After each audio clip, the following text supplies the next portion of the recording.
সকাল বাজে 9টা আর এখন থেকে আমি আমার ব্লগটা শুরু করছি ঠাকুরের মুখ দেখিয়ে।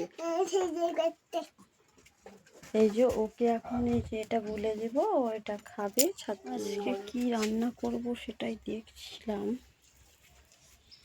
এখানে আমি চা বসিয়ে দিয়েছি, আমি চা খাবো বলে বানাচ্ছিলাম আমার একার মতনই। আর এই যে এখানে চাটা ঢালবো বলে গ্লাসটা রেডি করে রেখেছি। আর এই যে এটা হচ্ছে হরলিক্সটা, এটা গরম জলে মেয়েটাকে গুলে দেবো। আর ও দেখো এখানে ওর টাকাগুলো সব উড়ে চলে গেছে। আর আমি তেলটা কড়াই গরম করে নিচ্ছি, এতে ভাজবো হচ্ছে যেই কুঁদরি আলুগুলো, এগুলো ভাজা করব। আর এই যে এখানে মিষ্টি কুমড়ো সেদ্ধ বানিয়েছি, আর এই শাকটা ভাজবো। আর এদিকে আমার ভাত হয়ে গিয়েছে, এই যে ভাত হয়ে গিয়েছে, এদিকে ফ্যান গড়াতে দিয়েছে, ওইটার তেল তেতে গেছে, এবার দিয়ে ভাত রান্না হয়ে গেছে। এই দেখো ভাত, আর এই যে এটা মিষ্টি কুমড়ো ভাতে, আর এইটা হচ্ছে কুঁদরি দিয়ে আলু ভাজা। আমাদের এখানে তো এটাকে কুঁদরিই বলে। আর এই যে শাকটা ভেজে নিলাম, সিদ্ধ হচ্ছিল তখন দেখলে, এখন ভেজে নেওয়া হয়ে গেল। ওই যে নেড়ু দেখো ওখানে বসে বসে এক কোনায় বসে বসে খেলছে।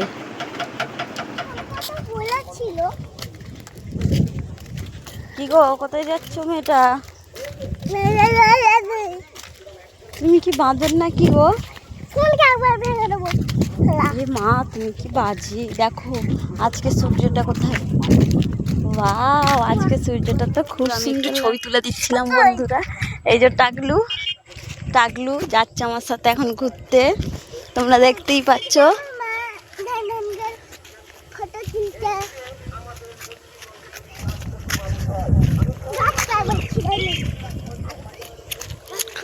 আমাদের এখানে মাঠটা না খুব সুন্দর বন্ধুরা, দেখো তোমরাই।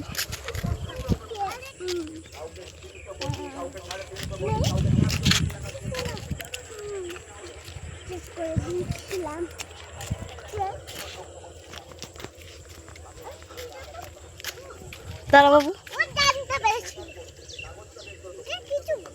দাঁড়া বাবু, ওই সেই ধান কাটা।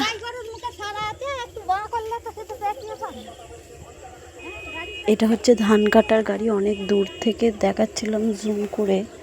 আর আমাদের এদিকে এখন ধান কাটা স্টার্ট হয়ে গেছে কিছু কিছু জমিতে।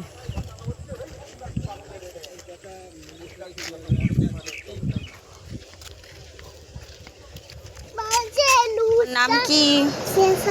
তোমার বাবার নাম কি? মায়ের নাম কি? গ্রামের নাম কি?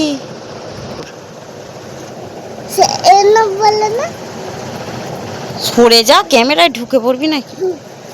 সর বাবা।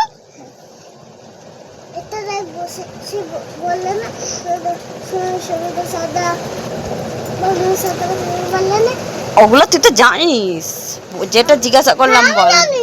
যেটা সরে যা, যেটা জিজ্ঞাসা করলাম বল।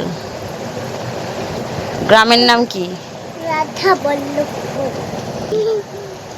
পোস্ট পাতুল। নে কি পোস্ট কি? পাতুল। জেলা বল। হুগলি। মহকুমা? আরামবাগ। পাতুল বললেন না, পাতুল ওটা তো পোস্ট। থানা? থানাকুল। থানাকুল নয়, খানাকুল। কুল। কুল খাবে টেরি, তুই একটা টেরি। রাত্রিবেলা একটু এনেছিল ছাঁট মাংস, সেটাকে বানাবো বলে আদা রসুন খুঁজছিলাম। আর এই ডিমগুলো আনা হয়েছিল সন্ধেবেলা ভাজার জন্য, কিন্তু যেহেতু ছাঁট আনা হয়েছে আর ডিমগুলো রেখে দেবো, কাল করব। আর এখানে আমি একটু কাঁচা লঙ্কা নিয়ে নিচ্ছিলাম, লালগুলো মানে লঙ্কাগুলো না খুব ঝাল ছিল। একটু রসুন নিলাম, কাঁচা লঙ্কা নিলাম, একটু আদা নিলাম। দেখছিলাম কোনটা ভালো আর কোনটা খারাপ। এতটা রসুন নিয়েছি বন্ধুরা, কিন্তু ব্যবহার করিনি, মানে নিইনি এতটা। কুয়ার মানে রসুনের কুয়াটার মধ্যে যেগুলো বড় বড় হয় সেইগুলোকে নিয়ে বাকি ছোটোগুলো ফেলে দিই। তো সেগুলো করে ফেলে দিই না, রেখে দিই, পরে ব্যবহার হয়। তারপর পেঁয়াজ নিয়ে নিলাম কিছুটা, পেঁয়াজ নিয়ে নেওয়ার পর এবার বসলাম কাটতে। আমার ভিডিও তোমাদের কেমন লাগে অবশ্যই কমেন্টে জানাবে, তাহলে আমি খুব খুশি হব আর আরও আগ্রহী হব ভিডিও বানানোর জন্য। আমি জানি আমার ভিডিওটা কেউ দেখবে না, তাও বললাম যদি কেউ দেখে থাকো তাহলে কমেন্ট করবে, অবশ্যই কমেন্টে জানাবে যে ভিডিওগুলো কেমন হয়। তারপরে এখানে আমি কেটে নিয়েছিলাম আদা রসুন। ডিমগুলো এখানে রাখলে ফেটে যেতে পারে, তাই জন্য আমি সরিয়ে দিলাম। ডিমগুলো ওখান থেকে সরিয়ে নিয়ে টিফিনে রাখলাম একটা একটা করে, আস্তে আস্তে যাতে ভেঙে না যায়। এটা রেখে দিলাম কালকের জন্য, কাল তরকারি হবে। আর পাট শাক আনা ছিল কাল, তো সেই পাট শাকটা কাল রান্না করব আর ডিমের ঝোল বানাবো ভাবছি। তো ডিমটা এখন আমি মিটকেসে রেখে দেব। বন্ধুরা, ভয়েস করার সময় না আমি শুধু ভাবি যে আমি কি বলবো, কি বলে ভয়েসটা করব। তো দেখতেই পাচ্ছ এখানে আমি রেখে দিলাম ডিমগুলো। এখানে আমার শাশুড়ি ছাড়াচ্ছিল শাঁটটা, আমাদের এখানে তো ছাঁটই বলে, তোমাদের ওখানে কি বলে কমেন্টে অবশ্যই জানাবে। তারপরে এই যে পাগলামি শুরু।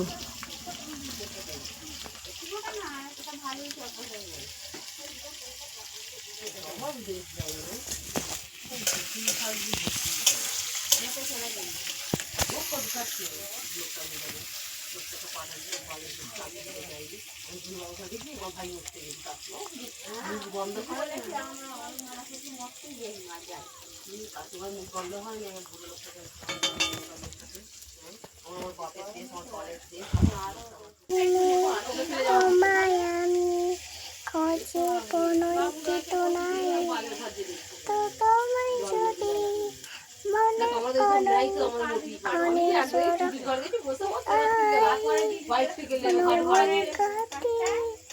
যখন করি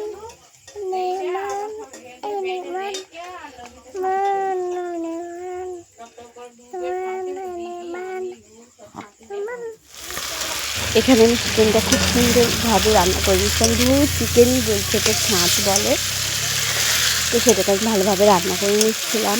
আমি এখন খেতে ভয়েস ওভার দিচ্ছি, যার জন্য আমার ভয়েসটা এরকম লাগে। তো আমার ভিডিও যদি আপনাদের ভালো লেগে থাকে তবে লাইক, কমেন্ট, শেয়ার, সাবস্ক্রাইব করতে ভুলবেন না। এই দেখো বন্ধুরা, এখানে আমার পটে